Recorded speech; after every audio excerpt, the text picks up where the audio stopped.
Programi I Vëzhguesve Ndërkombëtar 28 vëzhgues, Institucioni I Avokatit të Popullit me 66 vëzhgues, Ambasada Britaneze në Prishtinë me 21 vëzhgues, Kosovo Local Government Institute me 5 vëzhgues, KDI me 49 vëzhgues, Ambasada e Japonisë në Kosovë me 2 vëzhgues,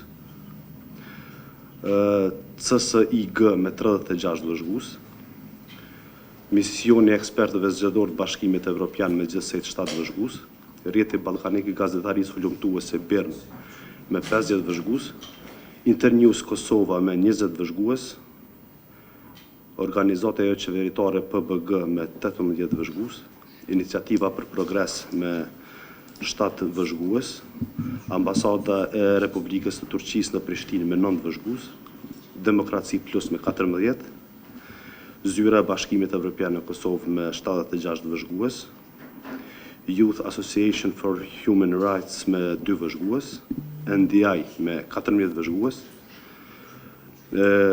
AFSD me 2 vëzhgues, Shoqata Qytetare Restart me 46 vëzhgues, Udruženje Žena Povratnica Naš Dom me 52 vëzhgues, Rrjeti Organizatave jo qeveritare Avonet me 5 vëzhgues, Primo La Toleranza me 16 vëzhgues, Lëvizja Fol me 7,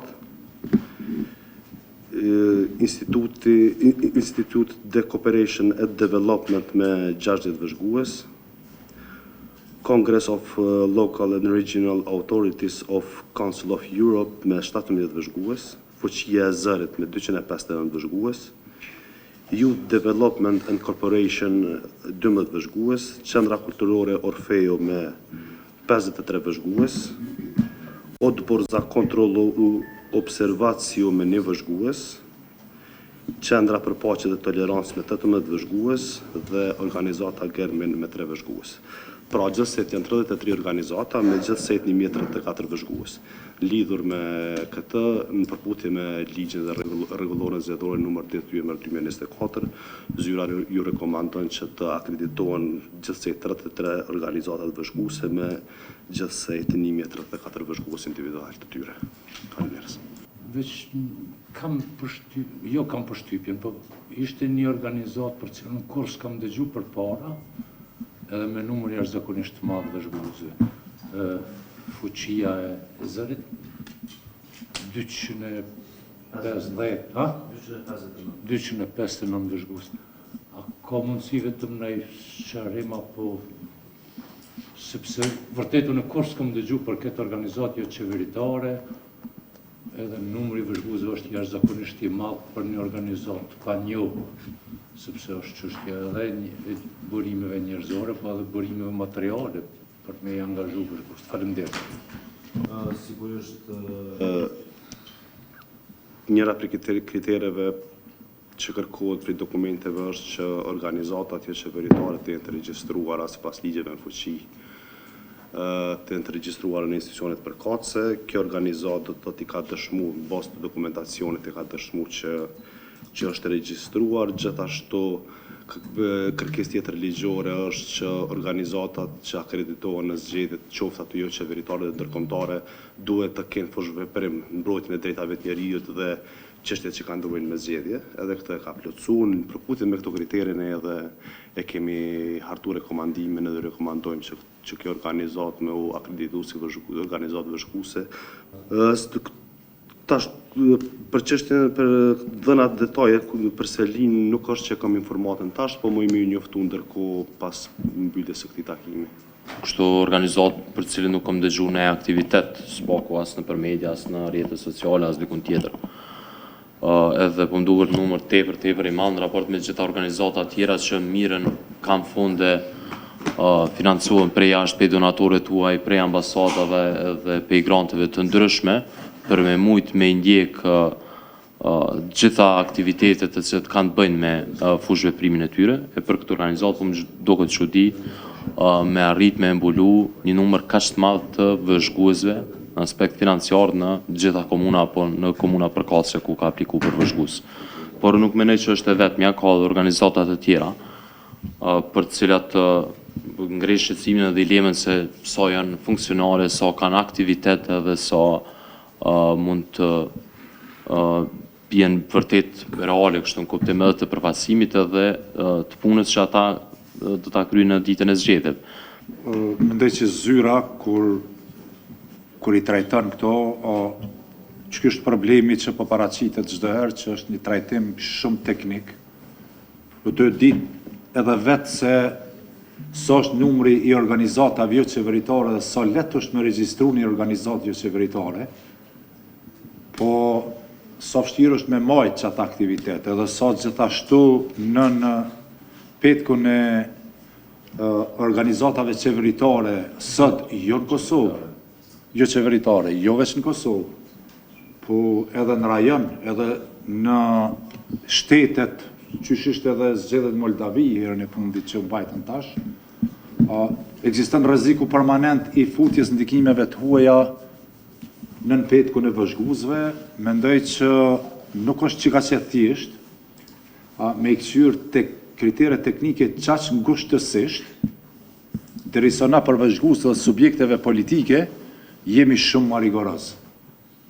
Kurse këtu vjen dikush me 200, po 40 a 50 antar që këqyrin me i vëzhgu.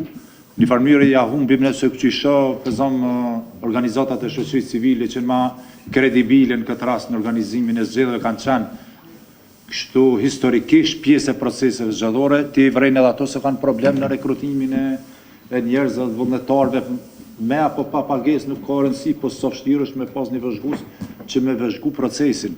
Edhe anën tjetër vinë numra kaq të mëdha të organizatave anonime që një fletë regjistrimit të një organizatë jo qeveritare e merr shumë thjesht brenda ditës me 3 themelus, edhe kaq të mjafton me një program që e çon një statut. Aty edhe kaq është edhe hapja një xhirollogarie.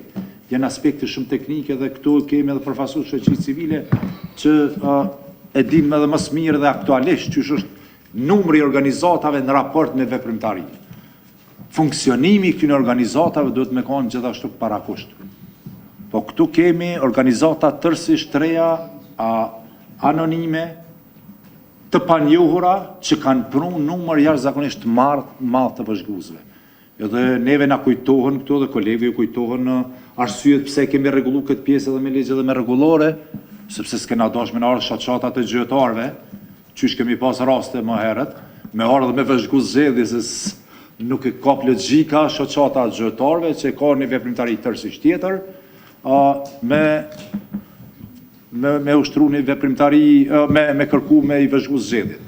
Gjithashtu, organizacije jo qeveritare për njohuritë e juaja edhe të zyrës dhe të gjithëve, është e organizata jo qeveritare që i ka shku në 2014 edhe e ka bojnë invazion në Krimi.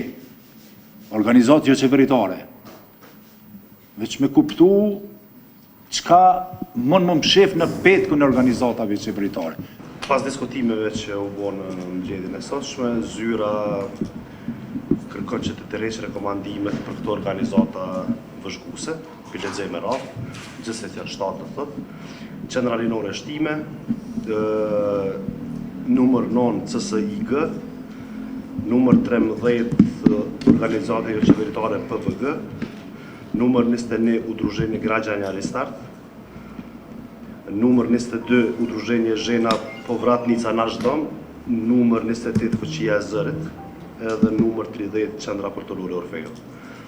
Këto do të tërheqim këto rekomandime për me vlerësu edhe njerë dokumentacionin që ata e kanë ofru me rastin e aplikimit për të akredituar organizata vëzhguese, ndërsa të tjerat rekomandojmë që të akreditohen të tilla dhe vëzhguesit e tyre.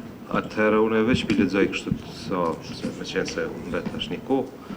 Demokracia për zhvillim, International Observers Program, Institucioni i Avokatit Popullit, British Embassy Prishtina, Kosovo Local Government Institute, Kosovo Democratic Institute, Embassy of Japan in Kosovo, EU Election Expert Mission, Rjeti Ballkanik i Gazetarisë Hulumtuese BIRN, Internews Kosova, Iniciativa për Progres, Embassy of Republic of Turkey in Prishtina, Democracy Plus, EUSR EU Office in Kosovo, Youth Association for Human Rights, NDI, Advocacy for Society Development, rjeti organizatave jo qeveritare Avonet, Primo La Toleranza, Lëvizja Fol, Institut de Cooperacion e Development, Congress of Local and Regional Authorities of the Council of Europe, Youth Development and Cooperation, OCO, Odbor za Kontroll i Observaciju, Center for Peace and Tolerance dhe organizata Germin. Kush është për akreditime këtyre që i lexova? 8. Kush është kundër apo abstenim? Termin je abstenim, miratohen, akreditohen këto organizata që i lexova. Pjesën tjetër, zyra do ta bëjë një rishqyrtim të dokumentacionit dhe do të vijë me një rekomandim të ri ditët në vijim.